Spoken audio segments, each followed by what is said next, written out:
ಚೈತ್ರ. ಇವತ್ತು ಮಸಾಲ ಅವಲಕ್ಕಿ ಉಪ್ಪಿಟ್ಟು ಮಾಡಿ ತೋರಿಸ್ತಾ ಇದ್ದೀನಿ. ಅದು ಹೇಗೆ ಮಾಡ್ಕೊಳ್ಳೋದು, ಏನೇನು ಬೇಕು ಅಂತ ನೋಡೋಣ. ಮೊದಲಿಗೆ ಯಾರೆಲ್ಲ ನನ್ನ ವೀಡಿಯೋನ ಹೊಸದಾಗಿ ನೋಡ್ತಾ ಇದ್ದೀರಾ, ದಯವಿಟ್ಟು ನನ್ನ ಚಾನಲ್ನ ಸಬ್ಸ್ಕ್ರೈಬ್ ಮಾಡ್ಕೊಳ್ಳಿ. ಹಾಗೆ ಪಕ್ಕದಲ್ಲಿರುವಂಥ ಬೆಲ್ಲೈಕನ್ನ ಕೂಡ ಕ್ಲಿಕ್ ಮಾಡ್ಕೊಳ್ಳಿ. ನನ್ನ ವಿಡಿಯೋ ನಿಮ್ಗೆ ಇಷ್ಟ ಆದರೆ ಲೈಕ್ ಮಾಡೋದನ್ನು ಮರಿಬೇಡಿ. ವಿಡಿಯೋ ಸ್ಟಾರ್ಟ್ ಮಾಡಿ ಹೇಗೆ ಮಾಡ್ಕೊಳ್ಳೋದು ಅಂತ ನೋಡೋಣ. ಒಂದು 3 ಕಪ್ನಷ್ಟು ಅವಲಕ್ಕಿನ ಚೆನ್ನಾಗಿ ತೊಳೆದು ನೆನೆಸಿಟ್ಕೊಂಡಿದ್ದೆ ನಾನು. ನಾರ್ಮಲಾಗಿ ಅವಲಕ್ಕಿ ಉಪ್ಪಿಟ್ಟು ಅಂದರೆ ಯಾರಿಗೂ ಇಷ್ಟ ಆಗೋದಿಲ್ಲ. ಈ ರೀತಿ ಮಸಾಲ ಹಾಕಿ ಮಾಡೋದ್ರಿಂದ ಎಲ್ರಿಗೂ ಇಷ್ಟ ಆಗುತ್ತೆ. ಬೆಳಗ್ಗೆ ಟಿಫನ್ಗೆ, ಮಧ್ಯಾಹ್ನ ಲಂಚ್ ಬಾಕ್ಸಿಗೆಲ್ಲ ಚೆನ್ನಾಗಿರುತ್ತೆ. ನೀವು ಕೂಡ ಒಮ್ಮೆ ಟ್ರೈ ಮಾಡಿ. ಇವಾಗ ಹೇಗೆ ಮಾಡೋದು ಅಂತ ನೋಡೋಣ. ಒಂದು ಮಿಕ್ಸಿ ಜಾರ್ಗೆ ಒಂದು 1/4 ಕಪ್ನಷ್ಟು ಕಾಯಿ ತುರಿನ ಸೇರಿಸ್ಕೊಳ್ತಾ ಇದ್ದೀನಿ.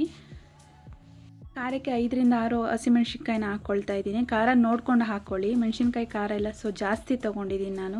ಒಂದು ಅರ್ಧ ಗೆಡ್ಡೆ ಬೆಳ್ಳುಳ್ಳಿ, 1 ಇಂಚು ಶುಂಠಿನ ಹಾಕ್ಕೊಂಡಿದ್ದೀನಿ. ಸ್ವಲ್ಪ ಕೊತ್ತಂಬರಿ ಸೊಪ್ಪು ಹಾಕ್ಕೊಂಡು ಹಾಗೆ ಸ್ವಲ್ಪ ನೀರು ಸೇರಿಸ್ಕೊಂಡು ನುಣ್ಣಗೆ ರುಬ್ಕೊಳ್ಳೋಣ. ಇದನ್ನು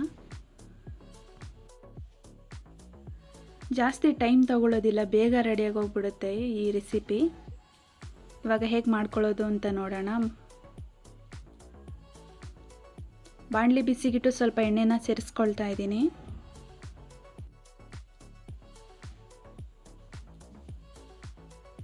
ಎಣ್ಣೆ ಬಿಸಿ ಆಗ್ತಾಯಿದೆ. ಸ್ವಲ್ಪ ಸಾಸಿವೆನ ಹಾಕ್ಕೊಳ್ಳೋಣ. ಇವಾಗ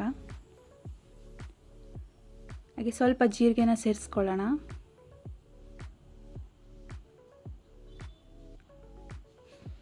ಎರಡು ಚಿಟಪಟ ಅಂತ ಇದೆ. ಇವಾಗ ಸ್ವಲ್ಪ ಕರಿಬೇವಿನ ಸೊಪ್ಪನ್ನು ಸೇರಿಸ್ಕೊಳ್ಳೋಣ.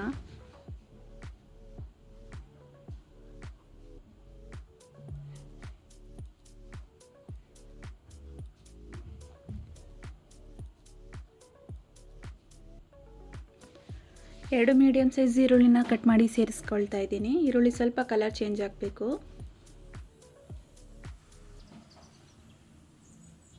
2 ನಿಮಿಷ ಈ ರೀತಿ ಫ್ರೈ ಮಾಡ್ಕೊಳ್ಳೋಣ.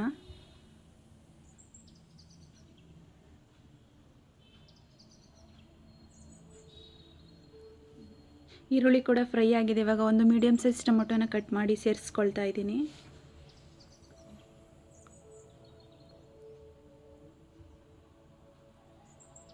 ಈರುಳ್ಳಿ ಟೊಮೊಟೊ ಎರಡು ಚೆನ್ನಾಗಿ ಫ್ರೈ ಆಗಬೇಕು.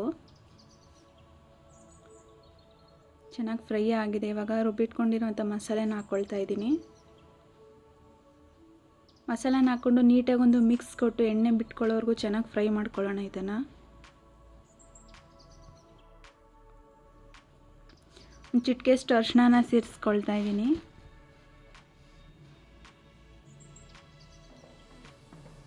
ರುಚಿಗೆ ತಕ್ಕಷ್ಟು ಉಪ್ಪು,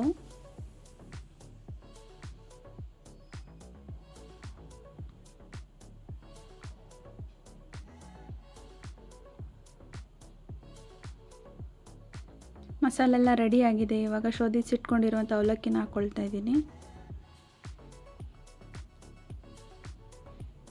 ನೀಟಾಗೆಲ್ಲ ಮಿಕ್ಸ್ ಮಾಡ್ಕೊಳ್ಳೋಣ. ಮಸಾಲೆ ಅನ್ನದ ಜೊತೆ ಹೊಂದ್ಕೋಬೇಕು.